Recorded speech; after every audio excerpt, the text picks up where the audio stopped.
আমরা প্রায়ই মানুষের বর্তমান দেখে তার ভবিষ্যৎ লিখে ফেলার চেষ্টা করি। ক্লাসের ফার্স্ট বয়টাকে ভেবে নিই আগামীর কর্ণধার, আর পেছনের বেঞ্চের ছেলেটাকে ভাবি হারিয়ে যাওয়া পথিক। কিন্তু সময় বড্ড অদ্ভুত এক জাদুকর। আপনি কি লক্ষ্য করেছেন, ছোটবেলা থেকে যারা গোল্ডেন জিপিএ আর প্রশংসার জোয়ারে ভেসে অভ্যস্ত, জীবনের আসল রেসে এসে তারা অনেকেই হঠাৎ থমকে যায়। হয়তো প্রত্যাশার চাপ অথবা ব্যর্থতা সইবার অভ্যেস নেই বলে তারা মানিয়ে নিতে পারে না। যারা একসময় শিক্ষকদের চোখের মণি ছিল, তাদের অনেকেই আজ ভিড়ের মাঝে সাধারণ হয়ে হারিয়ে গেছে।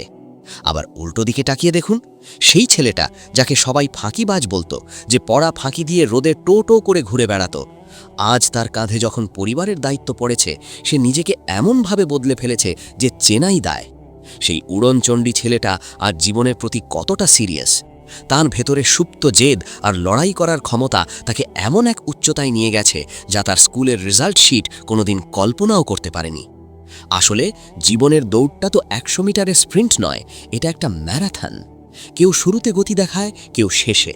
যারা আগে ভালো ছিল তারা হয়তো আত্মতৃপ্তিতে ভুগেছে, আর যারা অবহেলিত ছিল তাদের হারানোর কিছু ছিল না বলে তারা বুক চিরে লড়াই করেছে।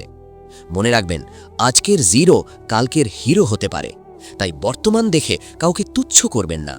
জীবন কাকে কখন কোথায় বসাবে সেটা কেবল সময় আর তার পরিশ্রমই জানে। মানুষ বদলায়, পরিস্থিতি মানুষকে পরিণত করে। আজকের অবহেলিত ছেলেটাই হয়তো আগামীকালের সবচেয়ে বড় সাফল্যের গল্প। কারণ নদীর গভীরতা যেমন ওপর থেকে বোঝা যায় না, মানুষের সামর্থ্য তার বর্তমান দিয়ে মাপা যায় না।